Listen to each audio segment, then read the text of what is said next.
Bismillahirrahmanirrahim. Assalamualaikum warahmatullahi wabarakatuh. Alhamdulillahirabbil alamin. Wassalatu wassalamu ala asyrofil anbiya'i wal mursalin wa ala alihi washabihi ajmain amma ba'du. Alhamdulillah kembali kita dipertemukan Allah Subhanahu wa taala dalam rangka kajian malam mingguan, kalau disingkat dengan Kalam, yang diadakan oleh Unit Kegiatan Mahasiswa UKM Sahabat Quran Untan. Nah, untuk mempersingkat waktu karena bergeser ya, waktu sholat Isya biasanya sebelum jam 7 sudah Isya, sekarang jam 7 lewat Isyanya itu bergeser. Jadi agenda kita pun bergeser juga akhirnya. Sekarang sudah 17 ya, jam 7.49, hampir jam 8 baru memulai. Berikutnya saya beri kesempatan kepada Ketua Sahabat Quran Robi untuk menyampaikan sambutan. Baik, terima kasih pada Pak Aryadi. Bismillahirrahmanirrahim. Assalamualaikum warahmatullahi wabarakatuh. Alhamdulillahirabbil alamin. Alhamdulillahillazi hadana li hada wa ma kunna linahtadiya laula an hadanallah. Shalatu wassalamu ala nabiyyillah wa ala alihi washabihi wa man tabi'ahu wa mawala. Allahumma shalli ala sayidina Muhammad wa ala ali sayidina Muhammad. Bersyukur kita kepada Allah Subhanahu wa taala pada malam hari ini, malam minggu ya, di tahun 2022, Allah masih memberikan kita nikmat umur ya tentunya, sehingga pada malam hari ini Allah masih berikan kita kesempatan untuk bisa bertemu ya. Walaupun mungkin ada di antara kita yang kondisinya lagi sakit ya. Semoga dengan sakit itu Allah angkat segala penyakitnya dan Allah sembuhkan segala penyakitnya. Tidak lupa juga salawat dan salam kita limpah curahkan kepada pemimpin terbaik ya, guru terbaik adalah dialah Nabi Muhammad SAW. Semoga salawat juga tercurahkan kepada keluarga-keluarganya dan para sahabatnya. Yang pertama yang saya hormati kepada UKM pembina UKM Sahabat Quran Untan dan juga koordinator pendidikan Muslim yaitu Bapak Riyadi Budiman STMT. Nah, jadi segala informasi kajian ataupun agenda-agenda Sahabat Quran Untan jadi di bawah naungan beliau. Nah, jadi kalau misalnya ingin tahu UKM Sahabat Quran Untan, nah, Pak Riyadi lah pendirinya gitu. Nah, juga alhamdulillah kami diberikan kesempatan untuk bisa gabung di UKM Sahabat Quran. Nah, untuk adik-adik mahasiswa yang mungkin bingung untuk mencari kelas tahsin ataupun tahfiz ya, ingin belajar Quran. Nah, bolehlah di Untan ya ada namanya UKM, Unit Kegiatan Mahasiswa Sahabat Quran. Kita nggak banyak cabang, cuman hanya fokus ke Quran saja. Kita memperbaiki baca Quran, kita memperbaiki hafalan kita. Jadi di UKM Sahabat Quran. Nah, mungkin nanti boleh Pak Riyadi kalau misalnya adik-adik juga nih mahasiswa-mahasiswa yang insya Allah kita di tahun ini semoga offline ya. Nah, kalau misalnya offline. Sudah ada. Rencananya offline kita. Oh, alhamdulillah. Jadi kalau misalnya sudah offline, nanti boleh Pak Riyadi kita adakan kajian misalnya di Mutadin untuk mengundang mahasiswa-mahasiswa baru. Alhamdulillah.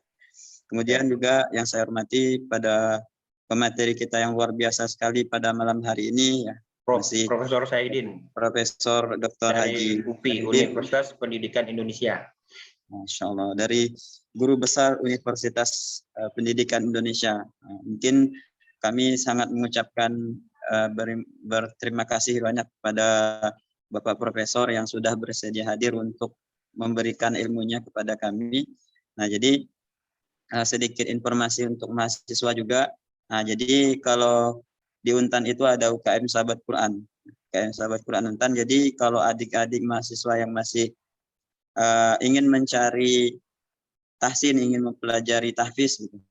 Nah, silahkan hubungi saya juga boleh. Nanti biar saya yang mengarahkan adik-adik mahasiswa untuk belajar tahsin dan tahfiz. Dan juga kita ada kajian. Nah, seperti ini kajian malam minggu. Nah, insya Allah nanti kalau misalnya keadaan memungkinkan kita adakan offline. Nah, biar seru.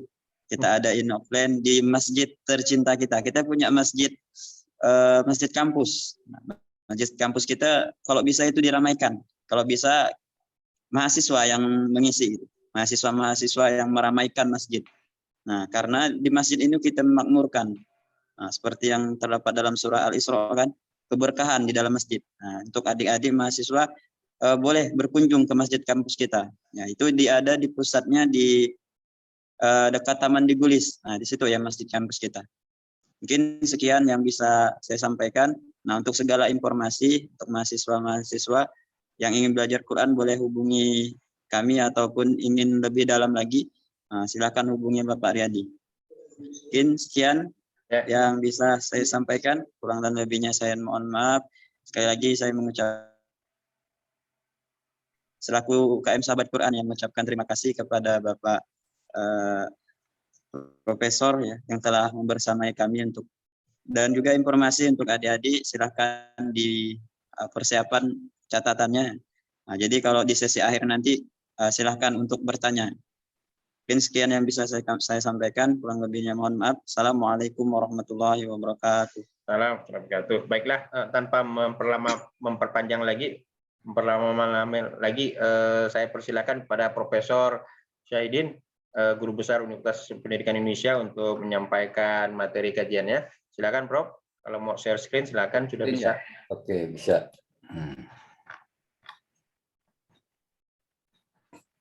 Baik. Ya. Bismillahirrahmanirrahim. Assalamualaikum warahmatullahi wabarakatuh. Salam. Alhamdulillahirabbil alamin wa bihi nasta'inu ala umuri dunya waddin. Wassalatu wassalamu ala asrofil mursalin sayyidina Muhammadin wa ala alihi wa sahbihi ajmain. Amma ba'du. Yang saya hormati dan saya cintai adik-adik sahabat Al-Quran ya. Dan yang tentunya saya hormati Pak Ustadz Riyadi, beliau sebagai tokoh dan sekaligus juga sebagai Ketua Dewan Perwakilan Daerah Asosiasi Dosen Pendidikan Agama Islam seluruh Indonesia. Dan juga aktif di AMKI ya. Saya sangat bangga dengan Adinda Riyadi ini. Beliau dosen muda yang senantiasa aktif dan menjadi pendekar di pendikar. Wah, luar biasa kan? Pendekar di pendikar, pendidikan karakter. Dan ini luar biasa begitu ya. Saya teringat ini dengan kata kalam ini ya. Kebetulan saya juga pembina kalam. Kalau ini kalam ini kajian malam mingguan, kalau di UPI, Universitas Pendidikan Indonesia itu ada UKM Kalam. UKM Kalam itu unit kajian Islam, gitu ya, unit kajian Islam. Nah, kemudian yang terkait dengan Al-Quran di UPI ada 3 ya khusus. Yang pertama Baki, ya UKM Baki, baca tulis Quran. Itu khusus baca tulis aja gitu ya, belajar. Karena ada obsesi para dosen agama itu dan juga universitas ingin mengentaskan buta aksara Al-Quran di kampus UPI bagi yang muslim tentunya ya. Tidak boleh lagi ada sarjana lulusan UPI yang tidak bisa baca Quran gitu. Makanya ini sebuah visi besar. Ternyata masih banyak yang belum gitu ya, belum bisa. Nah, makanya diadakan UKM Baki, baca tulis Quran. Kemudian ada UPTQ, unit kajian tilawah. Tilawahnya saja begitu, ada UKM sendiri. Dan juga ada Islamic Tutorial Program, itu terkait dengan kajian Islam khususnya Al-Quran yang dikaitkan dengan mata kuliah PAI. Jadi kalau ngontrak mata kuliah PAI wajib mengikuti tutorial, Islamic tutorial. Dan di situ ada tutornya, ada mentornya, ada pengurusnya, dan nanti nilai dari tutorial itu dilaporkan ke dosen PAI tentang aktivitas dan kemajuannya. Kenapa? Karena Masjid Al-Furqon itu masjid kampus sebagai lab PAI, Laboratorium Pendidikan Agama Islam. Jadi konsentrasi di situ aktivitas keagamaan, keislaman, termasuk ada kalamnya, ada UPTQ, ada baki, ada tutorial di situ, ditampung di situ ya. Apa artinya para mahasiswa aktif di situ. Dan yang membanggakan juga kegiatan-kegiatan keagamaan di kampus ini semakin semarak begitu ya, alhamdulillah. Saya pernah menjadi pejabat sebagai direktur kemahasiswaan Universitas Pendidikan Indonesia. Ketika mengadakan event-event yang spektakuler, hiburan umpamanya, tidak sanggup menghadirkan sampai 2.000 atau 3.000 mahasiswa dalam satu saat. Tapi dengan kegiatan tutorial, Islamic tutorial, hari Minggu lagi, pagi-pagi, itu bisa ngumpul di masjid besar itu, sampai 2.000-2.500 mahasiswa. Saya bangga melihat itu ya. Padahal ketika mengadakan band yang spektakuler, tidak nyampe sampai 2.000 begitu ya. Nah ini kan suatu perkembangan yang luar biasa.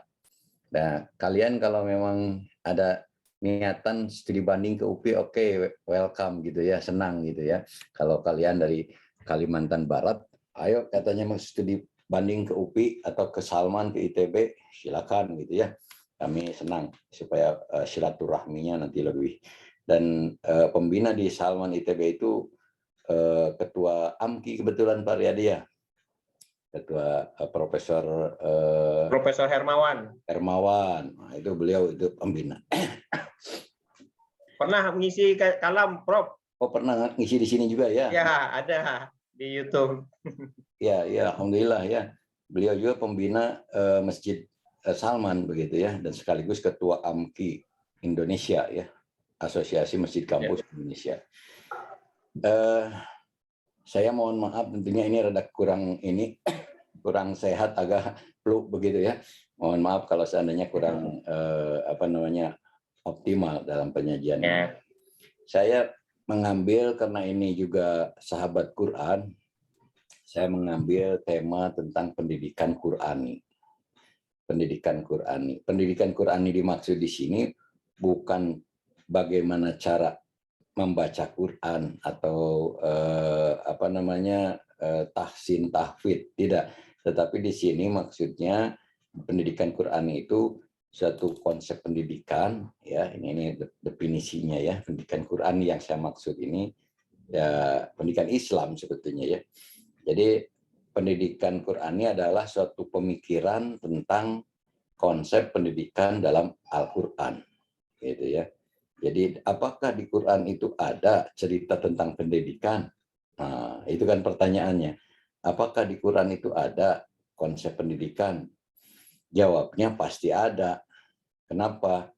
Jangan-jangan pendidikan yang besar, hal yang kecil pun Quran bercerita. Walaupun ketika berbicara masalah lebih teknis itu bukan wilayah Quran, tapi hadis yang menjelaskannya. Tapi prinsip-prinsip dasar segala sesuatu tentang hidup dan kehidupan manusia itu direkam di dalam Al-Quran, gitu ya. Itu yang dimaksud. Nah, di dalam konsep pendidikan Quran itu membahas tentang landasan pendidikan, tujuan pendidikan, prinsip, kemudian proses. Nah, ini proses sudah ke masalah pembelajaran. Proses transformasi pengetahuan, budaya, dan nilai-nilai Islam dengan merujuk pada Al-Quran dan Sunnah Rasul ya secara utuh. Ini di dalam konsep pendidikan Quran itu ini membahas landasan, tujuan, prinsip, termasuk proses bagaimana menginternalisasikan nilai-nilai Islam yang berbasis pada Quran ke dalam dunia pendidikan gitu, ke dalam kehidupan sehari-hari tentunya kesananya ya. Itu maksud dari pendidikan Qurani. Seperti yang kita ketahui, kita yakini bahwa Al-Quran itu adalah petunjuk, hudan ya, petunjuk. Seperti hanya di dalam kitab Al-Quran, di dalam Quran surat pertama ya, ayat kedua, surat Al-Baqarah ayat kedua, a'udzubillahi minasyaitonirrajim, dzalikal kitabu la raiba fihi hudal lil muttaqin. Di dalam Quran itu ya tidak ada keraguan sedikit pun di dalamnya mengandung petunjuk bagi orang-orang yang bertakwa. Petunjuk bagi orang yang bertakwa. Artinya di sini orang takwa itu tidak boleh ragu-ragu lagi terhadap Al-Quran, terhadap kebenaran Al-Quran, ya, terhadap petunjuk Al-Quran. Jadi tidak boleh ada ragu-ragu lagi. Ya. Nah kemudian apakah Al-Quran itu hanya untuk orang beriman, orang bertakwa saja? Tidak, ya. Seperti di dalam surat Al-Baqarah ayat 185, ini lebih luas lagi. Syahrul Ramadan alladzi unzila fihil Qur'an hudal linnas. Petunjuk bagi manusia, hudal linnas. Wa bayyinatim minal huda wal furqan. Dan penjelasan atas petunjuk-petunjuk itu serta garis pemisah antara hak dan batil. Itu ya. Itu fungsi Al-Qur'an. Jadi bukan hanya untuk orang beriman saja. Maka untuk itu tidak heran ketika orang yang non-muslim mempelajari Al-Quran, ujung-ujungnya mereka menyadari kebenaran Al-Quran. Dan tidak sedikit orang-orang pintar yang belajar Quran, mereka lantas menjadi mu'alaf. Ya. Salah satu contoh, Profesor Dr. Maurice Bucaille, beliau seorang ahli bedah Prancis, beliau meneliti Al-Quran. Dalam surat Al-Baqarah ayat 55 begitu ya. Idna jainakum min ali fir'auna wa farraqna bikumul bahra fa anjaynakum agraqna dan seterusnya. Itu meneliti tentang ayat itu. Ada laut yang dibelah katanya ya. Kemudian diselamatkan sebagiannya nyebrang, itu umat Nabi Musa, dan Fir'aun ditenggelamkan. Begitu juga dalam surat Yunus, ya, itu ketika Fir'aun dikejar, kemudian dia menyeberang, susah kan di tepi laut menyeberang, maka di situ mukjizat Allah, pukulkanlah tongkatnya, kemudian terbelahlah laut. Nah itu informasi di dalam Quran seperti itu. Kemudian di dalam ayat itu, aku selamatkan umat Musa, dan kemudian aku selamatkan juga jasad Fir'aun, jasadnya, untuk pelajaran bagi orang-orang yang berikutnya. Itu di dalam Quran disebutkan gitu. Selamatkan jasad Fir'aun untuk menjadi pelajaran bagi orang-orang yang hidup berikutnya. Lantas ada kan ditemukan mumi, itu mumi Fir'aun ya di Mesir. Kemudian apakah, pertanyaannya, penelitian beliau, apakah benar Fir'aun di zaman Nabi Musa itu mumi itu? Itu kan pertanyaan penelitiannya.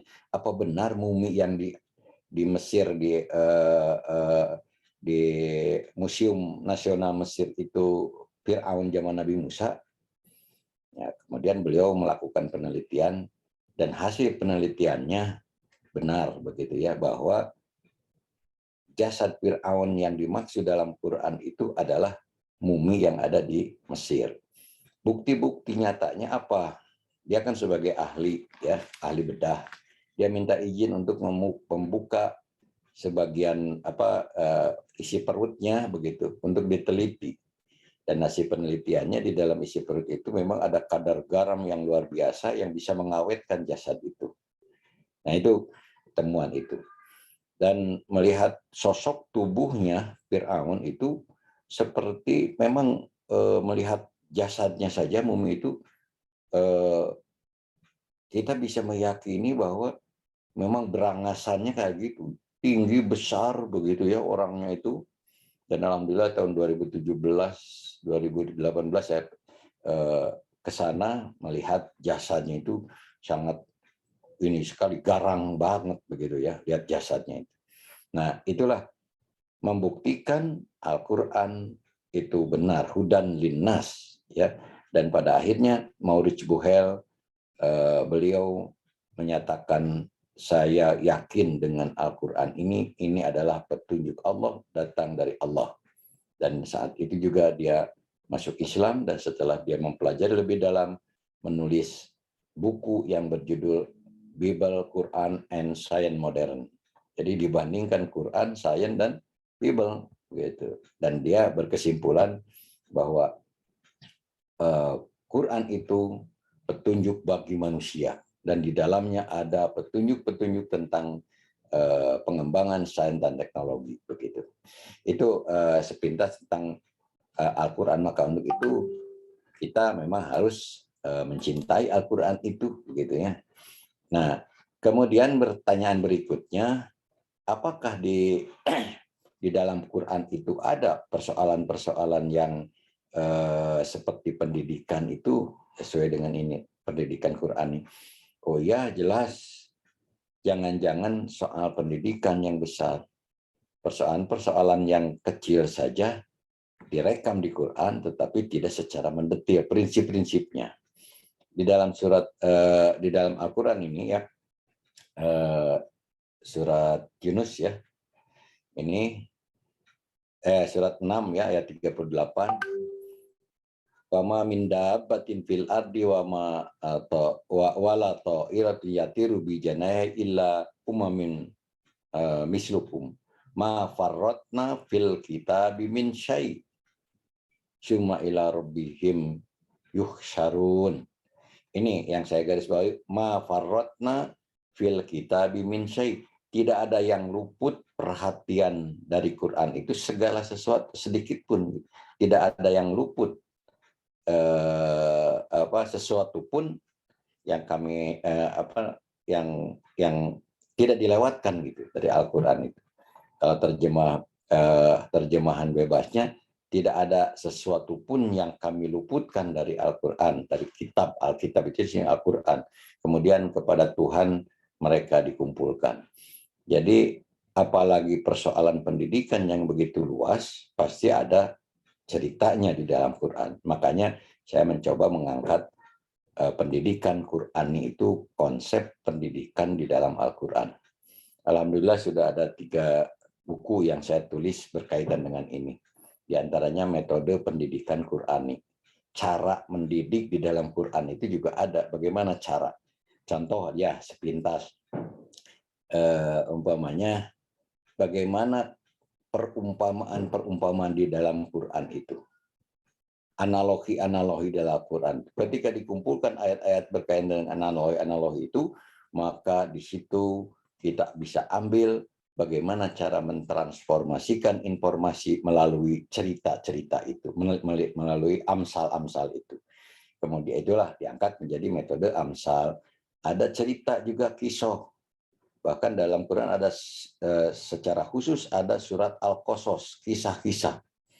Nah, itu juga sama. Cerita-cerita dalam Al-Quran itu ketika diangkat menjadi sebuah cara untuk mengajarkan, mentransformasikan informasi, termasuk nilai, budaya, itu ada. Dikumpulkan menjadi sebuah metode yang disebut metode kisah. Gitu. Yang lebih menarik lagi, metode hiwar. Hiwar itu muhawarah, dialog, diskusi. Itu luar biasa itu ya. Macam-macam hiwar di dalam Quran. Nah, itu yang saya maksud dengan ayat-ayat Al-Quran itu. Kalau kita pelajari, semakin mendalam kita pelajari ayat-ayat Quran itu, semakin asik, semakin dekat temu mutiara-mutiara yang luar biasa dalam Quran. Makanya saya sangat mengapresiasi pada kalian yang mengatasnamakan kelompok sahabat Quran ini. Kita harus bermusahabah ya, bermesraan dengan Quran. Bahkan ada nyanyiannya juga yang pernah saya tahu ya, tentang itu ya. Nanti saya kasih ke Pak Ustadz Riyadi nanti nyanyiannya itu. Enak juga itu di Saudi itu menjadi lagu favorit ya. Qur'anuna nurun yudi utorikuna. Qur'anuna fahuwal asasu lima jedina. Qur'anu wa fahuwa sabilun ila srina. Ya ikhwatal islami siru ilal amami bil ijmi wal iqdami li suhbatil Qur'ani. Nah, itu li suhbatil Qur'an itu musahabat dengan Quran ya. Hayyaktipu ya ikhwati wastaiqadha ya ummati hayya a'ijju basmati kasabikil azmani. Bisa menjadi lagu ini, lagu sahabat Quran ini Pak Riyadi, nanti saya hafalkan. Itu nilainya luar biasa, itu artinya sangat mendalam itu di itu ya, apa namanya, di lagu itu ya. Karena ada juga kata musahabah, li suhbatil Quran, bermusahabat dengan Quran, bermesraan dengan Quran.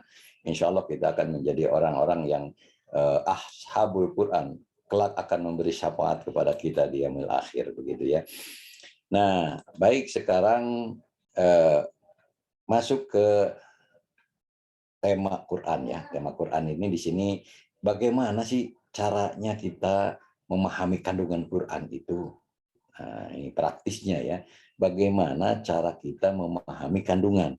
Kalau tadi memahami tulis bacanya, saya kira mungkin kalian sudah punya ya. Dan kawan saya di UPI juga punya banyak metode lah menemukan hasil risetnya. Kebetulan ketua prodi sekarang itu ya, metode bil hikmah begitu ya. Ada metode selain metode Iqra itu. Nah, kalau ini bagaimana cara memahami kandungan Quran? Metodenya itu bagaimana caranya ya? Bagaimana cara memahami kandungan Quran? Hasil studi para ahli tafsir, ahli, termasuk juga saya mendapatkan informasi dari Pak Ustadz Quraisy ya, Quraisy Shihab. Kebetulan beliau itu juga guru saya. Beliau itu hasil kajiannya ada 4 katanya sudah ditemukan. Mungkin terus berkembang. Ada 4 metode. Yang pertama yang disebut metode tahlili atau disebut metode tafsili. Bagaimana metode tafsili itu? Mempelajari isi Quran, mempelajari isi Quran, kandungan Al-Quran secara terperinci, secara berurutan, bertahap gitu ya.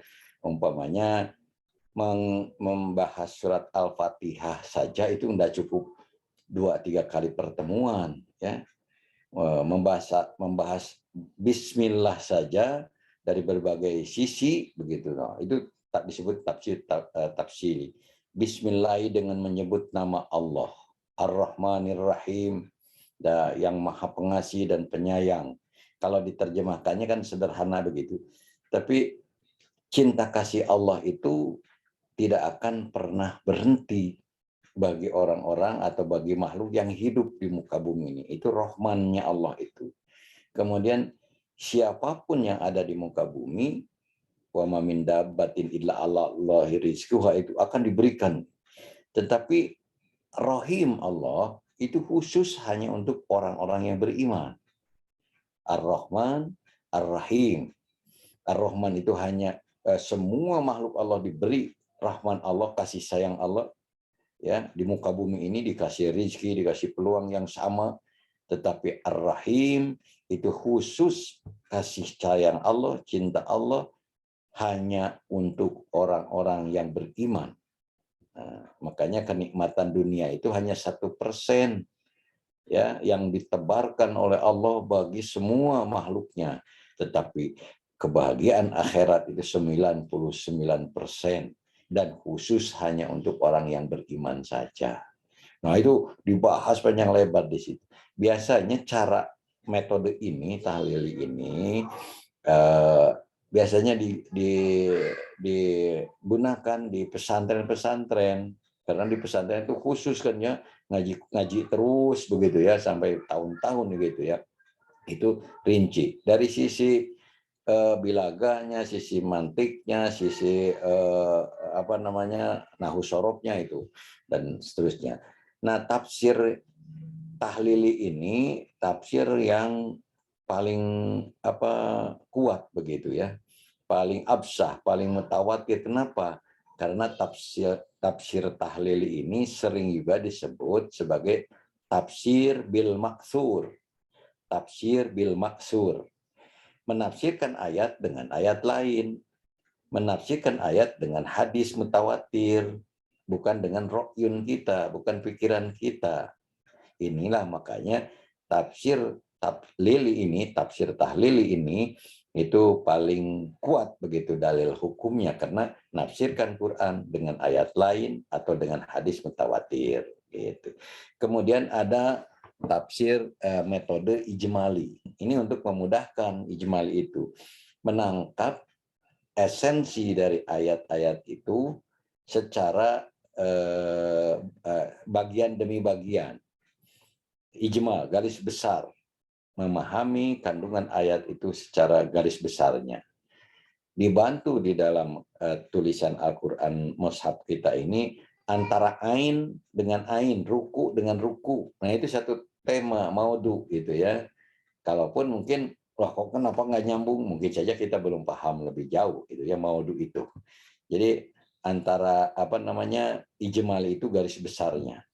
Contohnya surat Al-Baqarah ayat 1 sampai 22 ketika disimpulkan ijmali ini ya, itu mengandung pengertian sederhananya manusia itu dibagi pada 3 kelompok. Ada yang kelompok beriman, muttaqin, alladzina yu'minuna bil ghaibi wa yuqimunas sholata wa mimma razaqnahum yunfiqun. Nah, sampai ulaika ala hudam mir rabbihim wa ulaika humul muflihun. Itu kelompok yang bertakwa, orang yang beriman. Ciri-cirinya ini. Satu. Kelompok kedua orang kafir yang ingkar. Orang kafir itu gimana? Innalladzina kafaru sawa'un 'alaihim andatum am lam tunzirhum la yu'minun. Khatamallahu 'ala qulubihim wa 'ala sam'ihim wa 'ala absarihim ghishawatu wa lahum 'adzabun adzim. Hanya 2 ayat cerita orang kafir itu. Walaupun hantam dijejali dengan kebenaran karena dia hatinya sudah tertutup. Khatamallahu 'ala qulubihim, Allah mengunci hatinya, wa sam'ihim wa absarihim ghishawatu. Itu orang kafir, tetap aja tidak mau beriman dia, gitu ya. Jadi kelompok kedua. Kemudian yang kelompok 3 orang munafik. Nah, inilah ciri orang munafik paling banyak sampai 12 ayat. Ya. Karena munafik itu sangat dinamis gerakannya itu, ya. Ya, kadang ngomong gitu, kadang gini, kadang pokoknya ayatul munafikin syaratnya itu suka berbohong, tidak menyampaikan amanat begitu ya. Nah, kalau orang munafik itu di dalam Al-Qur'an surat Al-Baqarah ayat 8 sampai 20 itu lengkap diceritakan ya. Wa minan nasi may yaqulu amanna billah wa bi yaumil akhir wa ma hum bimumin. Yukhadi'una Allah walladzina amanu wa ma yahda'una ila anfusihim wa ma yash'urun. Ceritanya mau menipu Allah katanya. Ya. Menipu Allah aja ditipu berani-beraninya orang munafik itu ya. Kalau ketemu orang yang beriman, qalu amanna. Aku juga iman kok. Wa ila laqul ladina amanu qalu amanna wa idza khala ila syayatin, ketika bergabung lagi dengan setan-setannya, la wa nahnu mustajiun. Aku macam main-main aja, melecehkan mereka lah. Itulah karakter orang munafik itu. Kalau sekarang mungkin buzzer lah gitu ya. Mbahnya munafik itu buzzer sekarang gitu. Yang suka ngobok-ngobok orang yang diam terus aja ngadu domba. Nah, itulah orang munafik itu ya. Ya, itulah ijmali itu. Kemudian yang ketiga metode muqarrin atau muqarron. Nah, metode muqarron ini satu cara untuk memahami kandungan Al-Qur'an dengan membaca tafsir-tafsir yang lain, membanding-bandingkan tafsir ini ayat yang sama, surat yang sama, ayat yang sama, bagaimana maknanya menurut tafsir ini? Oh begini. Menurut tafsir ini bagaimana? Oh begini. Kita mengambil makna dari kedua penafsiran itu. Oh esensinya ini, begitu. Itu muqarrin. Nah kemudian yang keempat metode maudu'i, tematik. Ya, ini hati-hati juga, ini Pak Kures mensosialisasikan atau menawarkan metode maudu'i ini, mulai terkenal di Indonesia itu oleh beliau ya, metode maudu'i, tematik. tema-tema yang khusus diambil dari Quran. Umpamanya temanya kita tentukan dulu tentang manusia, mau tahu tentang manusia, maka browsing ya. Browsing itu artinya ke Jamu Fakhros ya, ke kitab Kamus Al-Quran. Apa saja yang berkaitan, ayat-ayat mana saja yang terkait dengan pembahasan tentang manusia, dikumpulkan ayat itu, dianalisis, oh manusia itu begini, begini, begini, begini, banyak sekali ya. Khuliqal insana halu'a, kamu pokoknya sifat-sifat dari mulai proses penciptaannya manusia itu, kemudian perkembangbiakannya manusia itu, sampai kepada sifat dan karakter inti karakter aslinya manusia itu gimana karakternya. Khuliqa halua katanya ya. Ida masau syarr kana jajua wa ida masal khair kana manua. Kalau diberi kebahagiaan lupa diri, kalau diberi keujian itu mengeluh, itulah manusia katanya ya. Nah, itu cerita tentang manusia. Tetapi manusia itu hebat. Yang lain-lainnya itu makhluk Allah tidak dimuliakan. Khalaqnal insana fi ahsani taqwim. Ya. Di satu sisi manusia itu begitu, tapi punya potensi untuk menjadi makhluk yang terbaik di dunia ini. Itulah manusia. Ya. Tidak ada yang bisa komunikasi langsung dengan Allah begitu ya, kecuali orang-orang yang betul-betul disayang oleh Allah begitu ya, yaitu Rasulullah lah ya, Nabi Muhammad berkomunikasi dengan Allah, pilihan Allah begitu, dan manusia-manusia lainnya itu mengikuti bagaimana supaya kita dekat dengan Allah dengan sedekat-dekatnya. Itu tafsir maudhu'i. Nah, saya di sini kaitan dengan metode pendidikan Quran itu mengambil cara ini, mengambil metode ini, mengumpulkan ayat-ayat yang terkait dengan konsep pendidikan, kemudian dianalisis dan disusun secara sistematis, jadilah konsep pendidikan Quran. Nah, berkaitan dengan corak dengan penafsiran Quran ini ya, tafsir, kitab tafsir, ini ada corak-corak pemikir penafsiran. Ini sedikit lagi nanti kita diskusi ya. Ini sepintas saja tentang corak pendidikan Al-Quran ya. Ini corak itu. Jadi kitab tafsir itu banyak. Ya. Nah, ini ada 8 corak, begitulah, paling tidak ada 8 yang ditemukan itu. Ada tafsir yang dengan menggunakan pendekatan hukum. Tafsir ahkam namanya. Jadi pembahasannya itu cenderung ke hukum saja begitu ya. Itu tafsir ahkam. Nah, bagi mereka kalian yang berbasis fakultas hukum, bagus baca ini ya. Tafsir ahkam itu. Bagaimana itu tafsir ahkam itu, hukum, prinsip-prinsip hukum itu di dalam Al-Qur'an. Bagaimana konsep hukum itu dalam Quran, bagaimana adil itu, musyawarah dan macam-macam itu ada di situ di tafsir ahkam ya. Kemudian yang kedua, corak tafsir itu dengan menggunakan pendekatan sosial. Tafsir adabul ijtima namanya, konteks sosial ya. Jadi melihat perilaku manusia, bagaimana perilaku manusia dalam konteks hubungan sesama manusia. Ini itu tafsir sosial namanya ya. Ada adabul ijtima ya, coraknya itu. Kemudian ada tafsir sufi ya, sufistik. Tafsir sufistik itu tafsir sufi.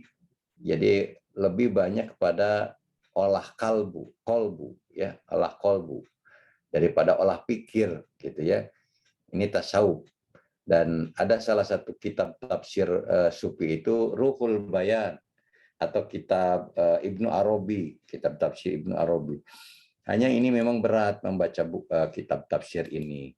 Kalau kita tidak tahu disiplin ilmu tasawuf, boleh jadi tidak nyambung istilah-istilahnya juga ya. Jadi kita harus belajar dulu ilmu tasawufnya ya, baru kita masuk mempelajari ilmu sufi. Makanya banyak yang tersesat itu cara belajarnya keliru ya. cara belajarnya keliru. Makanya ini kan kata Quran juga begini, kata Quran juga gini. Padahal maksud Quran bukan begitu. Karena dia tidak memahami bagaimana belajar mempelajari kandungan Al-Quran. Karena akhirnya merasa benar sendiri, saya paling Qurani gitu ya. Padahal apa yang dia paham itu belum tentu benar kan gitu ya. Makanya hati-hati. Insya Allah kalau sudah semakin tajam, semakin banyak mempelajari itu, kita akan semakin loyal, semakin toleran terhadap pendapat orang. Biasanya yang suka merasa benar sendiri itu ilmunya baru sampai segitu, biasanya ya nyalah-nyalahannya aja ke orang itu. Nah ini kalian tidak boleh seperti itu ya. Nah kemudian pendekatan ilmiah ya, ada tafsir ilmi namanya, tafsir ilmi. Nah tafsir ilmi ini juga hati-hati katanya ini, takutnya nanti ilmiah padahal maksudnya Cocoklogi. ya betul. Jadi Cocoklogi. ya, jadi kalau ilmiah itu umpamanya fisika, kimia, itu kan ilmiah ya, ilmu-ilmu profan lah, ilmu-ilmu kealaman tentang astronomi. Wah, itu kajian astronomi menurut Quran, wah luar biasa itu. Nah, kalau orang-orang yang paham di dalam ilmu itu kemudian coba browsing ke Quran, apa sih an-najm itu, asy-syams itu, al-ard itu, apa bintang-bintang itu apa sih ya, matahari itu bagaimana, wasyamsu tajri li mustaqarril dzalika taqdirul azizil alim, itu luar biasa konsep Quran. Bahkan ilmu-ilmu sekarang modern sendiri banyak ketinggalan kalau cerita tentang konsep dasarnya dari situ ya. Makanya kalau orang Islam mempelajari Al-Quran secara mendalam akan ketemu semua ilmu yang dibangga-banggakan zaman modern itu. Nah, tinggal sekarang mau tidak kan gitu ya. Nah, kemudian ada corak pendekatan bebas ini, disebut tafsir nadori. Wow, bebas aja dia memikir itu ya. Nah, Quran juga apalah tatafakkarun, tatadabbarun, takkilun, bayo mikir terus dengan mengambil ayat-ayat Al-Quran, isyarat-isyarat tentang segala sesuatu di muka bumi itu untuk manusia. Walladzi khalaqalakum ma fil ardi jami'a. Dialah Allah yang telah menciptakan segala sesuatu di muka bumi itu untuk manusia semuanya, silakan diapakan terserah kamu, tapi harus tahu konsekuensinya. Kalau tidak sesuai dengan petunjuk Allah, maka apa yang kamu temukan itu akan memakan kamu sendiri. Begitu. Termasuk teknologi, kalau kita salah-salah pakai maka menghancurkan kita juga ya. Kemudian nah ini ada pendekatan tafsir tarbawi, tafsir pendidikan. Tafsir pendidikan ini ya itulah terkait dengan komponen-komponen pendidikan, maka diambillah ayat-ayat yang terkait dengan komponen-komponen pendidikan. Kami di sini dengan Pak Kiai Aam Abdul Salam, Ketua Advisi DPP Advisi, setiap Rabu pagi subuh itu ada kajian tafsir tarbawi. Kalau mau ikut silakan gabung ya, tiap Rabu subuh itu ada kajian khusus tentang tafsir tarbawi. Saya juga suka ikutan di situ, gabung begitu ya. Nah, itulah saudara-saudara, sebagai pengantar diskusi ini agak panjang karena ini penting menurut saya, karena terkait dengan sahabat Al-Quran. Saya semangat itu cerita tentang ini di hadapan kalian ini. Jadi pendidikan Qurani ini lahir lebih banyak menggunakan metode maudu'i, menggali komponen-komponen pendidikan yang terdapat di dalam Al-Quran, sampai ada metode pendidikan Qurani yang sekarang saya sedang kembangkan. Rupanya itu dulu Pak Ustadz Riyadi, mari kita sama-sama berdiskusi dari apa yang saya sampaikan. Saya stop dulu screen-nya ya. Baik, silakan. Saya kembalikan ke Ustadz Riyadi. Baik, alhamdulillah. Padahal kalau saya lihat slide-nya itu ada 63 slide, itu saya lihat. Baru berapa slide ditampilkan. Ya, adik-adik silakan untuk bertanya. Sebelum kalau mau bertanya silakan raise hand biar saya nanti beri kesempatan untuk bertanya langsung untuk unmute. Baik Prof, sementara menunggu adik-adik mahasiswa bertanya, Nah, saya ingin bercerita nih tentang Pendekar Untan. Nah, di Pendekar Untan itu tadi kan Prof sampaikan metode mempelajari Al-Quran. Karena kalau di versinya Pendekar Untan itu begini, Prof. Jadi adik-adik mahasiswa itu diwajibkan mempunyai Al-Quran terjemahan yang dari Kementerian Agama ya.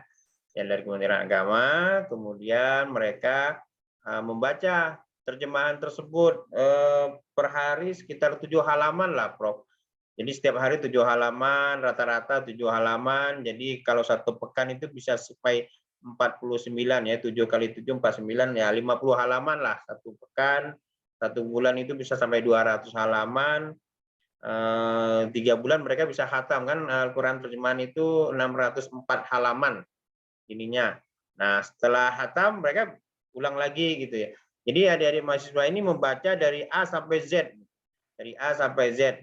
Nah, mungkin itu karena Al-Quran ini kalau dibaca terjemahannya banyak ayat-ayat yang mudah dipahami. Kalau yang mutasabihat yang cenderung seperti tulisan Yasin gitu kan perlu ini ya terjemahan itu nggak mereka pelajari tafsirnya, tapi yang Amat yang yang muhtam ya.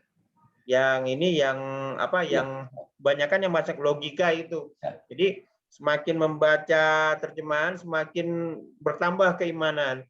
Ini kan sering diceritakan tentang ayat-ayat kisah-kisah para nabi sebelum-sebelum atau kisah-kisah umat-umat dahulu gitu kan. Nah, dari mahasiswa ini dibiasakan membaca terjemahan ada dannya lagi. Kalimat-kalimat ataupun ayat-ayat menarik itu mereka posting di Facebook-nya masing-masing. Jadi mewarnai iklim media sosial adik-adik mahasiswa ya. Itu kalau yang dipelajari sama pendekar Muslim. Kalau yang pendekar agama lain ya sesuai dengan kitab sucinya, Prof. Karena di sini ada 6 agama ya, 6 agamanya juga menampilkan bacaan mereka masing-masing dan diposting masing-masing nanti. Gitu. Nah, kita kan terus pada tafsir Quran tadi, ini kalau di Untan ini Universitas Tanjung Pura ada 9 fakultas, Prof. Ada fakultas hukum, ada fakultas ekonomi bisnis gitu. Ada fakultas pertanian, ada fakultas teknik, ada fakultas ilmu sosial politik, nah, ada fakultas ilmu kependidikannya juga. Nah, ada yang kehutanan, fakultas kehutanan, terus fakultas MIPA dan kedokteran. Jadi lengkap di sini terkait dengan corak tafsir tadi ya, Bro ya. Corak tafsir tadi itu. Nah, ini sedikit banyak yang disampaikan untuk dipahami gitu ya. Itu bagaimana, Bro? Bagus, Pak. Jadi itu salah satu cara untuk memahami kandungan Al-Quran ya. Karena kita terus terang aja bukan orang Arab, tidak bisa bahasa Arab atau banyak belum bisa bahasa Arab, maka untuk memahami kandungannya itu ya harus dibantu dengan terjemah, kan begitu ya? Iya. Insya Allah dengan terjemahan itu yang selama ini kita baca itu banyak yang tidak tahu begitu ya. Umpamanya kita sering baca surat Yasin sampai hafal surat Yasin ya. Ketika loh kok ini ternyata luar biasa isinya ya. Sempat umpamanya wasyamsu tajri limustaqarril dzalika taqdirul azizil alim. Umpamanya ketika dibaca kok ini ilmiah banget ini, matahari berputar pada porosnya kan dan seterusnya kan gitu. Al-yauma nakhtimu ala afwahihim wa tukallimuna aydihim wa tashhadu arjuluhum bima kanu yaksibun. Ini orang-orang hukum itu yang mempelajari ayat itu luar biasa takut itu kalau melanggar itu kan ya, karena tidak ada yang namanya pengadilan di akhirat itu tidak memerlukan hakim, tidak memerlukan pengacara ya. Kenapa? Karena yang menjadi hakim dan pengacara itu kita sendiri. Sebab waktu itu al-yauma nakhtimu ala afwahihim, mulutnya dikunci, wa tukallimuna aydihim, tangan-tangannya yang berbicara, wa tasyhadu arjuluhum, disaksikan dengan kakinya, ya itu sudah jelas begitu, tidak ada kebohongan di situ. Tidak bisa disuap itu malaikat raqib atid, tidak bisa disuap itu situ ya. Nah itu kan itu untuk menekan melaksanakan profesi kita dengan tuntunan Al-Qur'an. Bagus, saya kira itu pelan-pelan kita pelajari. Ya, pelan-pelan Prof. Karena kami ini kan ada mahasiswa dari pedalaman-pedalaman yang ustadz-ustadznya kan jarang masuk ke daerah-daerah pedalaman gitu kan, ngajarin baca Al-Quran. Baca, apalagi artinya bacanya aja jarang diajarkan gitu kan. Nah, supaya itu tadi kalau ketemu ayat-ayat surga kepingin gitu kan, kalau ketemu ayat-ayat neraka takut gitu kan. Kalau baca terjemahannya, tapi kalau baca Arabnya ya lewat aja. Ketemu ayat surga nggak kepingin, ketemu ayat neraka nggak takut karena nggak tahu apa artinya. Ya. Ada Ya, juga gitu. bagusnya. Jadi ya kalau membaca itu tadarus atau membaca terjemah, kemudian ada yang menarik, jangan lewat begitu saja, kasih tanda ya. Nah, Apalagi itu. yang terkait dengan disiplin ilmunya. Wah, Mereka ini gitu kan. mereka Prof, kalau diberi tanda itu langsung diposting ke media sosial, Prof. Iya, bagus itu. Ya, Jadi ditandai, kemudian menarik. diskusi nanti kan didiskusikan di media itu. Yang lebih khusus lagi kalau kalian kuliah di Fakultas Hukum atau Fakultas Sosial, Politik dan segala macam, kalau yang terkait dengan itu kasih tanda. Ya, benar. Kan nanti waktu skripsinya itu insya Allah tidak akan susah cari judul skripsi nanti. Kalau kalian mempost tadarus dan ada ilmu-ilmu yang terkait, kasih tanda, pelajari. Ya. Gitu. Benar, Prof. Adik-adik, saya mumpung bertanya nih kepada Profesor Syahidin. Silakan raise hand kalau mau bertanya. Atau kalau malu raise hand, silakan chat gitu. Ya, silakan. Saya sambung lagi nih. Terkait dengan apa ya? Saya tadi sempat mencatat. Nah, ada yang merasa paling Qurani tadi itu, paling merasa paling memahami ayat Quran.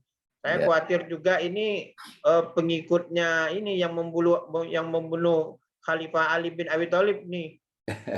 Merasa lebih Qurani sehingga Khalifah Ali aja mereka bunuh gitu. Itu bagaimana, Prof? Fenomenanya ya, Prof ya. Sebetulnya kan kelompok-kelompok yang sudah terkontaminasi cara berpikirnya, merasa paling benar sendiri itu karena pemahamannya yang masih sederhana sebetulnya ya. Karena begini, ketika orang lebih banyak tahu tentang ajaran Islam, Al-Quran, lebih utuh memahaminya, maka dia pasti akan lebih toleran, gitu kan? Bukan menyalahkan orang dengan semudah itu. Makanya kalau ada orang, lah ngapain belajar Islam dalam-dalam, dangkal aja yang penting dilaksanakan. Nah, pelaksanaannya itu kayak gitu, karena kedangkalan memahaminya, gitu ya. Tidak cukup hanya hafal kan, gitu ya, untuk memahami maknanya itu. Nah, itu para berdasar pada sejarah gitu ya, itu karena antara umat Islam sendiri ketika sudah ada pemahaman-pemahaman yang keliru bisa saling mengkafirkan kan gitu ya. Ya umpamanya kelompok Murji'ah pernah kan ada cerita begini, Wasil bin Attab ya, tokoh Mu'tazilah rasionalis, beliau itu kan Wasil bin Attab itu kan tadinya beliau itu murid Hasan al-Basri kan ya, Sunni begitu ya, Hasan al-Basri, kemudian dia i'tijal keluar karena ada pendapat-pendapat yang tidak setuju ya, kritis dia itu ya, mungkin intelektualnya tinggi. Nah, beliau kelompok rasionalis. Ketika orang Murji'ah yang tekstual tadi memahami Al-Quran secara tekstual, maka kelompok Mu'tazilah itu dianggap kafir, bahkan halal darahnya katanya. Dianggapnya kelompok yang musyrik. Nah, Satu saat ada sweeping begitu ya. Wasil bin Atta itu lewat. Nah, kemudian ditangkaplah dia. Siapa Anda? Ana musyrik mustajar, katanya gitu ya. Ana musyrik mustajar. Saya ini musyrik yang meminta perlindungan. Karena beliau cerdas. Ini kalau dia mengatakan saya muslim dan tidak sependapat dengan Murji'ah, pasti dia dibunuh. Dia menjawab, ana musyrik mustajar. Saya ini orang musyrik yang sedang meminta perlindungan. Akhirnya disambut oleh orang-orang Murji'ah itu, dijamu, ya, dijamu segala macam, dikasih dakwah, didakwahi gitu ya. Didakwahi, wah, padahal dia kan ahli agama juga, karena tidak banyak ngomong lah, karena ini ancaman.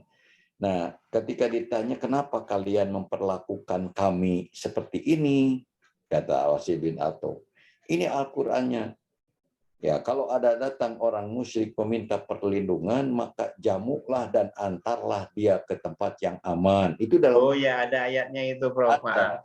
Ada. Iya, istajarok apa aja hatta mana, katanya kan gitu. Ada. Dan dia sambut dan sampai mendengar kalimah-kalimah Allah. Begitu ya, disambut, kemudian difasilitasi sampai dia sempat mendengarkan kalimah-kalimah Allah. Setelah itu lepaskanlah dia, antarlah dia ke tempat yang aman, begitu. Ini kan antara Islam dengan Islam kayak begitu, karena pemahamannya yang terlalu tekstual, begitu. Iya. Makanya perlu membuka wawasan kita memahami Al-Quran itu, begitu. Ya.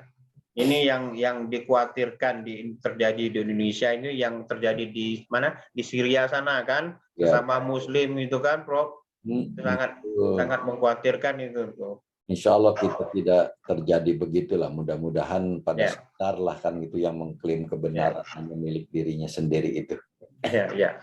Mudah-mudahan, karena memang sebelum Islam datang ke Indonesia, sebelum agama-agama luar datang ke Indonesia, itu masyarakat Indonesia sudah akur gitu. Ya, betul. Sudah akur.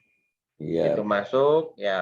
Begitu masuk ya itu jangan sampai masuknya agama itu membuat tidak akur. Kan persaudaraan itu darah daging itu kan tidak terputus gitu, apa istilahnya itu.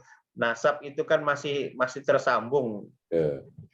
Ya, makanya di dalam Islam itu ada prinsip di Quran sendiri kan, la ikraha fiddin, qad tabayyana rusdu minal ghayy.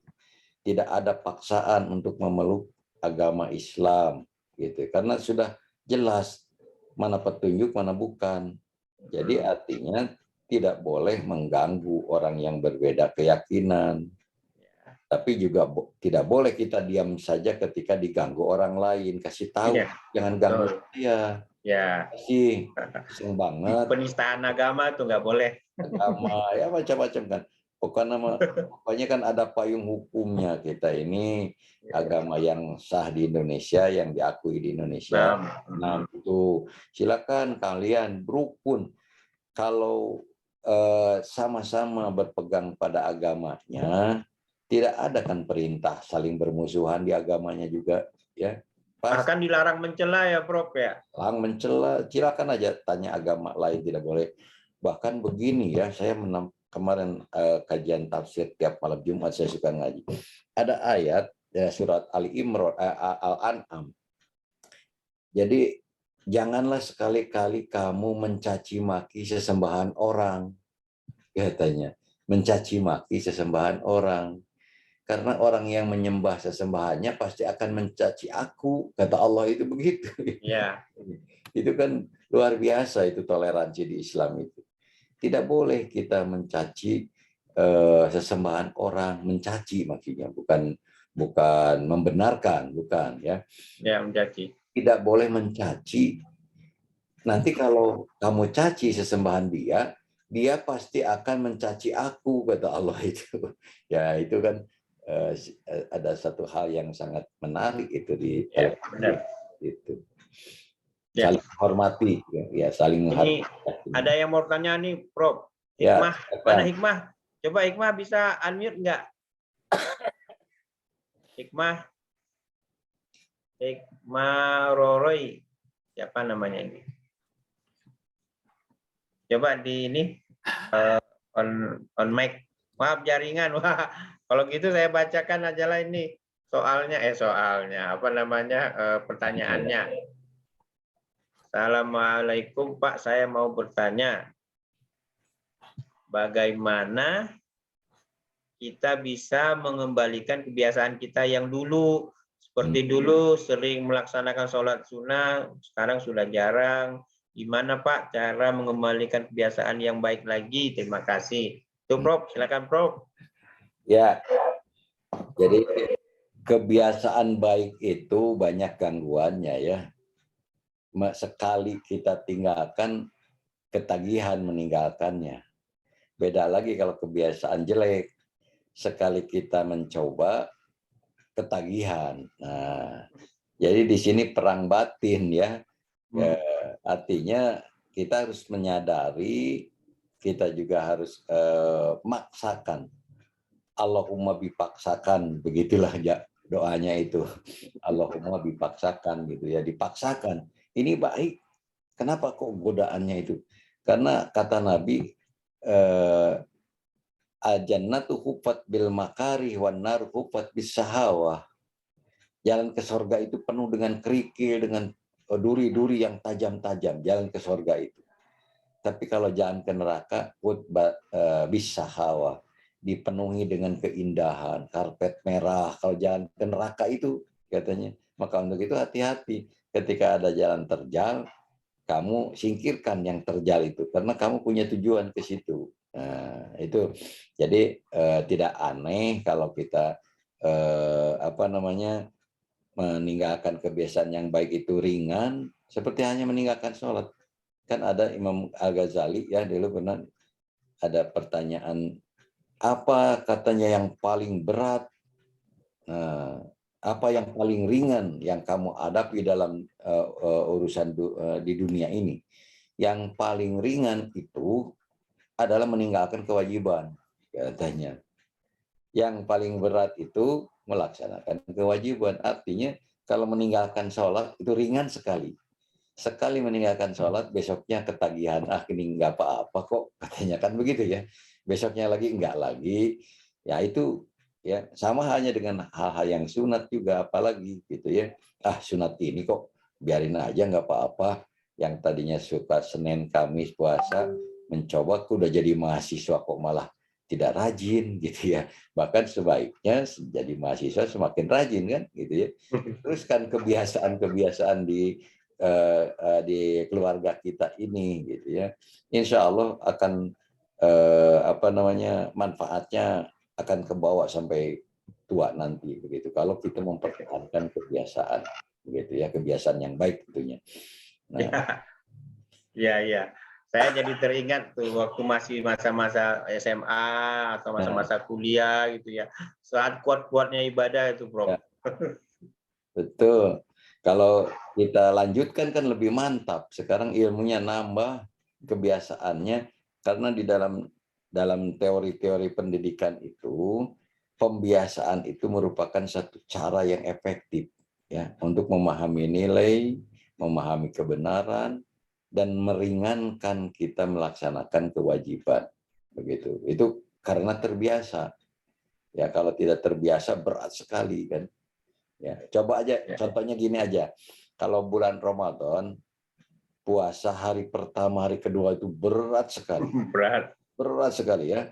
Tapi kalau sudah 10 hari ke sana ringan-ringan aja, bahkan sudah mau lebaran juga, kok sudah lebaran lagi ya kan, masih enak saya ini puasa kan gitu ya. Nah, ini kan ini pengalaman kita ya dalam keseharian. Jadi kalau sudah terbiasa itu enak gitu ya. Walaupun tadinya dirasakan berat gitu. Jadi paksakan ya. Paksakan. Iya. Nah, sebelum mengambil keputusan paksakan itu saya sering menganjurkan pada adik-adik gunakan logika. Coba baca Al-Quran itu. Sering kan, adik-adik kan sering baca Al-Quran tuh, saya lihat sampai terjemahan, sampai hatam-hatam berapa kali. Nah, di situ kan kelihatan itu tuh. Kebanyakan di Al-Quran itu disebutkan kebanyakan manusia itu tidak menggunakan akalnya, kebanyakan manusia tidak bersyukur, kebanyakan manusia tidak beriman, bahkan di situ kebanyakan manusia masuk neraka juga di situ tuh. Gunakan akal. Sebaliknya di ayat-ayat yang lain hanya sedikit yang beriman, hanya sedikit yang bersyukur, hanya sedikit yang menggunakan akalnya, juga hanya sedikit yang masuk surga. Itu disebutkan. Jadi kalau logika kita mau jalan, ikut yang banyak atau ikut yang sedikit gitu. Nah, kalau yang ikut yang sedikit dia paksakan. Kalau yang ikut yang banyak ya udah ikut arus aja. Nah, itu logika kita. Kita tinggal keyakinan kita dengan Al-Qur'an. Yakin nggak dengan kebenaran Al-Qur'an nih? Kalau udah yakin dengan Al-Qur'an ya ikuti. Kalau tidak yakin ya udah gimana lagi, kan? Seperti itu. Saya sering mengingatkan pada adik, seringlah baca-baca terjemahan Al-Qur'an itu, kita akan termotivasi sendiri gitu. Ini ada pertanyaan lagi, Prof? Ya, silakan. Oke. Wah, ini dari Pak Joyo. Coba saya minta Pak Joyo unmute ya, Ahmad Joyo. Sebentar, saya jadikan co-host. Oke, silakan Pak Joyo. Coba di unmute sendiri. Oh, ada Leni juga ya. Apa Profesor Mir Alam ini ya? Profesor Sahidin nih. Pak Mir Alam. Assalamualaikum warahmatullahi wabarakatuh. Waalaikumsalam warahmatullahi wabarakatuh. Pak Joyo. Baik, Prof. Saidin, kami dari Poltekkes Pontianak ini. Oh, iya. Kebetulan kami tergabung dengan Masjid Kampus Indonesia. Ngurus AMKI Kalimantan Barat. Ya, Poltekkes. Pak Muhdi dulu itu ya, di situ kalau nggak salah. Ya, jadi saya melihat dari 7 corak kitab tafsir dalam melaksanakan Al-Quran itu, Pak Profesor. Jadi di sini ada pendekatan penalaran bebas dengan pendekatan ilmiah. Saya berpikir apakah tidak memungkinkan bahwa pendekatan bebas ini punya potensi mengalami perbedaan-perbedaan yang mungkin nanti akan memicu kepada yang mendengarkan atau yang melihat dari penafsiran itu bisa lepas begitu, sehingga tidak online, tidak on the track gitu ya dalam perjalanannya. Jadi mohon penjelasan Pak Profesor tentang ilmiah dan pendekatan bebas ini, Pak. Ya. Terima kasih. Assalamualaikum warahmatullahi wabarakatuh.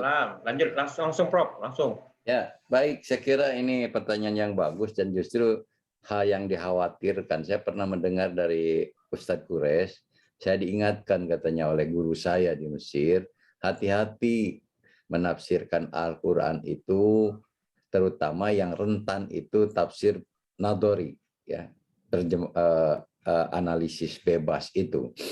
Nah, tetapi kita tidak boleh berhenti karena rasa takut, gitu ya. Harus mencoba sesuai dengan keilmuannya. Seperti begini, saya pernah membaca tafsir As-Samawat, tafsiran Kiai Najwar Samsu dulu. Pernah jadi heboh juga saat itu ya, penafsiran tentang planet-planet itu ya. Nah, beliau memang ahlinya di situ.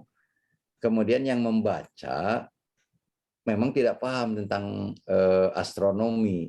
Akhirnya terjadi pembedaan pemahaman begitu ya, pendapat, karena background keilmuan yang membaca tafsir yang beliau susun itu tidak mumpuni untuk menganalisis ayat-ayat yang mengandung nilai-nilai saintis yang tinggi begitu ya. Nah, oleh sebab itu timbul keresahan begitu. Nah, berkaitan dengan penafsiran Nadori ini, memang sekali lagi di situ rentan sampai ada kalimat begini ya, biarkan Al-Quran bicara sendiri, jangan diintervensi begitu. Nah, itu kata kuncinya, janganlah mengintervensi Al-Quran, biarkan Al-Quran bicara sendiri. Nah, untuk menjawabnya yaitu tafsir tahlili tadi. Tafsir bil Ayat dengan ma'thur, ayat. ayat dengan ayat. Ya, tafsir bil ma'thur, ayat dengan ayat atau ayat dengan hadis mutawatir. Nah, itu caranya untuk kita menghindarkan diri dari pemahaman yang terlalu bebas, yang keliru, begitu. Nah, insya Allah dengan cara itu, makanya tadi kan alternatif. Ini yang paling saya katakan tadi, yang paling aman ada tafsir bil ma'thur, tafsir tahlili, begitu. Yang kesininya bukan tidak aman, takutnya kita tidak mumpuni memahami Al-Quran itu seperti tafsir Tarbawi saja ya. Tafsir Tarbawi, tarbiyah, karena bidang saya di situ, itu wah ternyata apa yang sudah kita pelajari, teori-teori pendidikan yang datang dari barat, loh akhirnya nggak ada apa-apanya ini ternyata, gitu kan ya, dibanding dengan muatan-muatan Al-Quran. Contohnya aja teori tabula rasa John Locke, itu tentang potensi manusia. Kita tafsirkan selama ini, bahkan dikuatin dengan hadis, setiap manusia itu bagaikan kertas putih katanya. Ya, kullu mauludin yuladu alal fitrah. Makna fitrah itu diartikan sebagai kertas putih. Padahal fitrah di situ dalam Quran bukan kertas putih. Kalau kertas putih itu tidak punya potensi. Kalau manusia fitrah itu potensi manusia hanif. Cenderung kepada kebaikan manusia itu. Potensi dasarnya itu. Cenderung kepada kebaikan, cenderung bertuhan. Ya. Tuh, semua manusia punya potensi bertuhan dan cenderung kepada kebaikan. Nah, kalau kita mengadopsi teori barat tadi, ya tabula rasa, ya teori tabula rasa itu kan seperti itu, ya. Siapapun yang mengisi, yang mempengaruhi, orang itu akan berubah. Tapi kenyataannya, apakah orang dipengaruhi begini, lantas nantinya akan jadi apa yang dia maksud? Belum tentu. Ada juga kasus-kasus ya di dalam sains pendidikan ini. Ada orang yang berteori bahwa apabila kamu ingin melahirkan seseorang jadi hakim, serahkan ke saya. Saya akan didik akan menjadi hakim. Atau sebaliknya akan menjadi penjahat. Malah kejadiannya dipraktikkan, yang jadi hakim jadi penjahat, yang penjahat jadi baik, kan gitu ya. Karena apa? Potensi dirinya dikembangkan ketika dia, kalau Al-Quran tadi menyebutkan afala ta'qilun, afala tatadabbarun, afala tatafakkarun, gitu. Pikir, manusia itu tidak akan pernah berhenti berpikir. La rukuda fil hayat, tidak ada stagnasi dalam kehidupan itu, terus berpikir, ya. Maka untuk itu dalam filsafat itu Descartes umpamanya, ana ufakir wa ana mawjud. Saya berpikir maka saya ada. Ya. Cogito ergo sum, kan gitu ya. Cogito. Ya, itu Descartes itu ya. Saya berpikir maka saya ada. Kalau saya tidak berpikir saya tidak ada. Nah, kalau yang tidak mau mahasiswa tidak mau mikir tidak ada. Kalau tidak mau mikir itu tidak ada kalian itu. Makanya mikir terus gitu ya. Filsafat itu berat itu. Ini Pak Riyadi lagi kuliah filsafat ini di S3. Ya. Saya kira itu ya. Ustadz, begitu Ustadz. Ya. Menghidupkan Quran di Poltek di sana di Kalbar ya. Kalbar. Ini ada nih Leni Anjani. Sudah saya jadikan co-host nih. Silakan langsung unmute sendiri. Baiklah. Bismillahirrahmanirrahim. Assalamualaikum warahmatullahi wabarakatuh. Waalaikumsalam warahmatullahi wabarakatuh. Sebelumnya maaf Pak, saya bertanya di luar dari penjelasan Bapak. Saya bertanya, ini saya masih ragu-ragu Pak dan bingung. Dan pertanyaan saya yaitu, apa hukumnya kita sebagai umat Islam mengucapkan selamat Natal atau gongsi Natal pada menjalaninya? Ada dari para pendapat, ada yang bilang diperbolehkan atau ada yang diperbolehkan. Dan yang kedua nih Pak, Ya. Apakah boleh kita memakan makanan yang dibuat oleh non-Muslim, walaupun di makanan tersebut dinyatakan halal? Sekian, terima kasih, Pak. Ya, baik. Nah, yang pertama mengucapkan selamat begitu ya. Jadi sebetulnya patokannya kalau masuk ke masalah ritual itu tidak boleh kan ya. Kita sudah berpegang. Makanya agama itu bukan untuk didiskusikan. Agama itu untuk dilaksanakan. Lakum dinukum waliyadin, agamamu, agama saya. Tidak usah tersinggung ketika hari raya kita tidak diucapkan selamat hari raya, tidak usah tersinggung. Mereka pun tidak usah tersinggung ketika tidak mengucapkan selamat hari mereka, gitu. Itulah bentuk toleransi, tetapi kita tidak boleh mengganggu apa yang mereka lakukan itu. Begitu prinsip itu ya, di dalam ajaran Islam prinsipnya seperti itu. Nah, kemudian terus didiskusikan panjang lebar, halal haram, padahal nggak produktif gitu ya. Kalau saya berprinsip ngapain sih ngurusin yang gituan gitu ya. Ya tidak diucapkan juga mereka nggak tersinggung kok. Ya kebetulan saya tetanggaan ini, tembok saya ini berdampingan ini, orang Nasrani kebetulan, sebelah kiri saya ini. Ketika Lebaran saya kirim makanan ke dia, dia juga ketika ada Natalan kirim makanan. Ini sekaligus menjawab yang kedua ya, itu toleransi dan kita bertetangga itu harus baik-baik saja, nggak boleh gitu. Kalau ada apa-apa suka ada musibah kecil ini, ada apa Pak ini?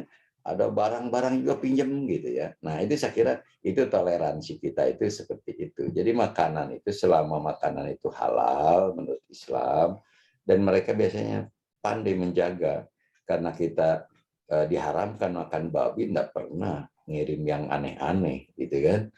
Nah itu saya kira itu. Jadi kita tidak usah masuk ke wilayah-wilayah yang mengundang konflik lah.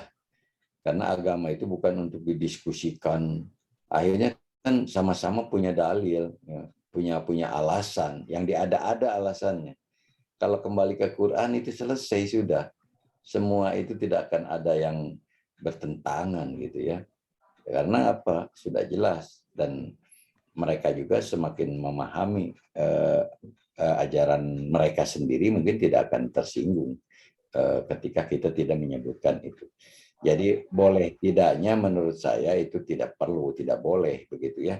Tidak boleh mengucapkan sengaja kayak begitu apa-apaan dan mereka juga tidak mengharapkan kita membacakan itu atau mengucapkan itu.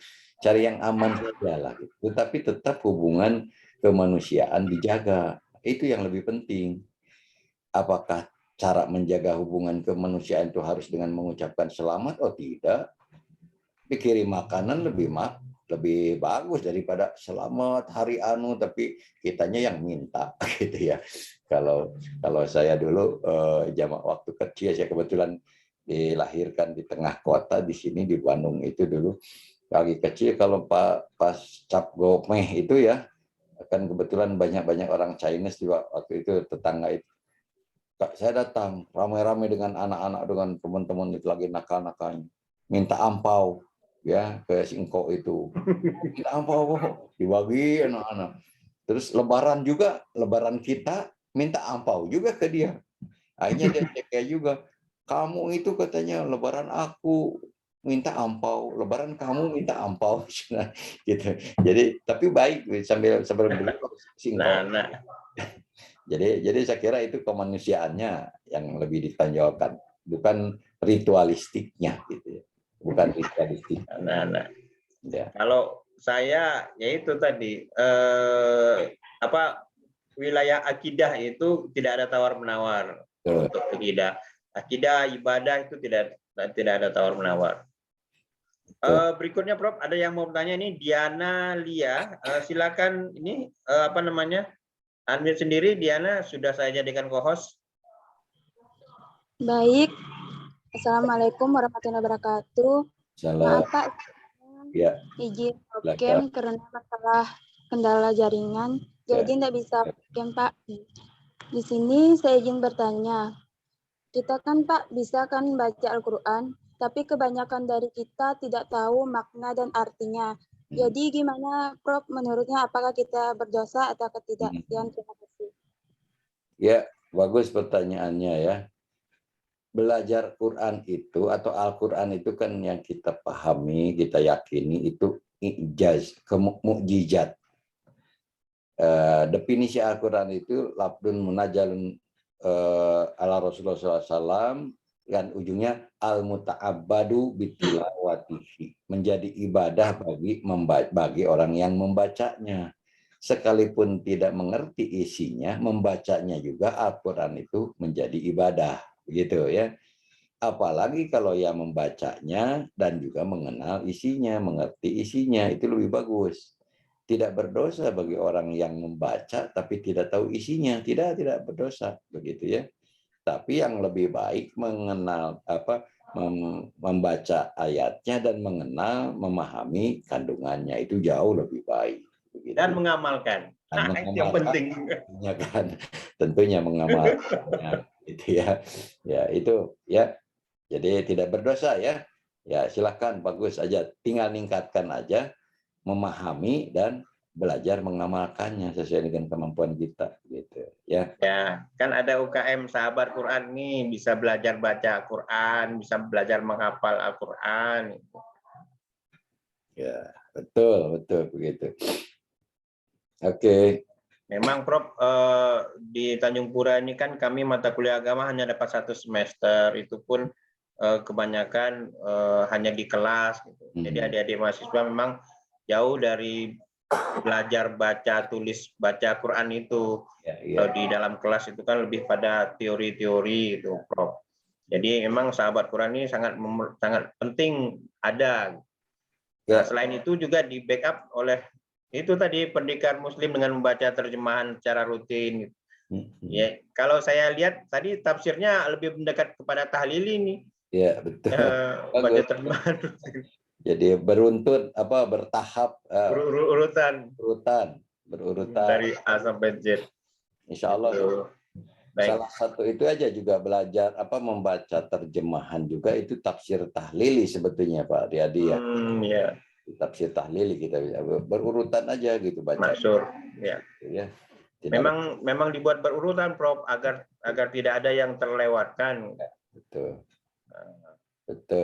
Yes. Ada siapa lagi yang tanya? Ada?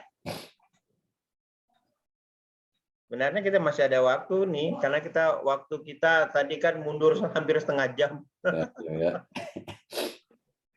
Kalau tidak ada, ya udahlah. Dan Anda yang tanya? Oh enggak, terima kasih, jazakumullah ya. Oke. Baiklah Prof. Terakhir sebelum selesai, saya minta sekali lagi Prof untuk closing statement atau nasihat akhir kepada adik-adik mahasiswa. Silakan Prof. Baik ya. Kembali saya mengapresiasi upaya Pak Ustadz Riyadi dengan tentunya bimbingannya ya, UKM Kalam ini, UKM Sahabat Quran. Kenapa? Karena ini merupakan salah satu upaya cara untuk mengoptimalkan kuliah PAI, karena PAI itu hanya 2 SKS, apalagi dalam situasi seperti ini. Jadi kalian itu harus lebih rajin di kegiatan ekstrakurikulernya, begitu ya. Yang ini salah satu kegiatan ekstrakurikuler PAI. Dalam rangka apa? Dalam rangka membina diri. Ya, supaya lebih nyaman, aman ya studi Quran saja, begitu kan? Ya, dari mulai bacaan, ya, kemudian terjemahannya, kemudian juga kandungan itu bisa didialogkan kalau ada hal-hal yang meragukan, ya. Bahayanya belajar Al-Quran loncat-loncat itu biasanya suka memahaminya sepotong-sepotong, bahaya, dan dilaksanakan sepotong itu, dan akhirnya timbullah yang namanya ya yang disebut teroris lah, apalah gitu ya, yang menyimpang. Ya. Saya mengalami dulu waktu awal-awal belajar ya mahasiswa tingkat 1 begitu, dibawa ke sebuah pengajian, lantas ya dia punya niatan lain pengajian itu. Artinya ini mendoktrin yang sesungguhnya tidak dalam Al-Quran seperti itu. Dipotong-potong ayat itu, umpamanya faktulul musyrikina min haitsu wajadtumuhum. Nah, itu jadi orang musyrik itu halal darahnya. Di mana saja kamu ketemu boleh kamu bunuh. Wah, bahaya itu. Bahaya kan? Faktulul musyrikina min haitsu wajadtumuhum. Nah, ada 2 ayat yang itu ya. Akhirnya, loh kok kenapa begini? Ya ternyata dia punya punya tujuan tertentu. Nah, kalau kita pelajari ayat itu konteksnya di mana? Nah, itu dalam ketika dia berperang, perang dulu itu kan ada batasnya ya. Ini sana batas ini. Ketika situasi perang, ada musuh masuk ke sini, itu mungkin mata-mata, jangan dibiarkan katanya. Faktul musyrikin min haitsu wajadtumum dalam situasi perang. Bunuh karena dia akan mengobrak strategi kita. Gitulah kira-kira itu ayat-ayat itu di situ konteksnya. Ya, kalau diterapkan di tempat yang sedang sekarang seperti kita ini aman, baru 2-3 langkah sudah ditangkap polisi, ngapain kamu mau membunuh orang kan gitu ya. Situasi seperti sekarang ini kan itu. Jadi hati-hati, belajar itu terus belajar Al-Qur'an, perdalam Al-Qur'an, dan metodenya tadi tahlili bagus ya, berurutan. Kalau ada yang meragukan kok kenapa begini, tanya buka tafsirnya para ustadz gitu ya, supaya mendapatkan pencerahan. Jangan lantas dilaksanakan dulu, bahaya. Kalau langsung dilaksanakan nanti bisa sholat saja 3 kali kok. Akimis sholat dulu kisam siila qasakil lail wa Qur'an al-fajr. Inna Qur'an al-fajr kana masyhuda. Itu ayat Qur'annya kan 3 ya. Siang hari, malam hari, pergantian malam dan siang. Kalau saya tidak perlulah sholat duhur, sholat asar saja atau asar saja tidak duhur, malam maghrib aja nggak isya, kan di Qur'annya 3. Nah ini kesalahan memaknai ayat itu, padahal penjelasan dalam pelaksanaan ayat-ayat itu ada yang disebut hadis. Hadis itu adalah definisi operasional, petunjuk pelaksana dari apa yang ada di dalam Quran. Ya, kalian baik-baik saja lah. Banyak di situ tempat bertanya. Ada Pak Dr. Bali juga ya di situ ya. Pak Bali Musa ya. Bali Musa. Ada Pak Supriyadi. Itu dan istri Bu Hasanah. Pak Bakran Suni juga ada. Oh iya Pak Bakran Suni juga ya. Aduh udah lama lah. Beliau salam kangen kepada Insya Allah ya, Insya Allah. Baik, saya kira itu saja Pak Yadi, dan mudah-mudahan Pak Ustadz Yadi juga cepat selesai nih kuliahnya, baru masuk ya, tapi cepat selesai nanti karena rajin. Baik, terima kasih dan mohon maaf kalau ada hal-hal yang kurang berkenan. Billahi taufiq wal hidayah. Assalamualaikum warahmatullahi wabarakatuh. Assalamualaikum warahmatullahi wabarakatuh. Baik, sekali lagi kita tutup agenda kita dengan sama-sama baca hamdalah dan doa kafaratul majelis. Alhamdulillahirabbil alamin. Subhanakallahumma wa bihamdika asyhadu an la ilaha illa anta astaghfiruka wa atubu ilaik. Assalamualaikum warahmatullahi wabarakatuh. Saya tutup langsung ya, Prof. Ya, saya pamit juga ya. Ya. Baik, sampai jumpa lain kali.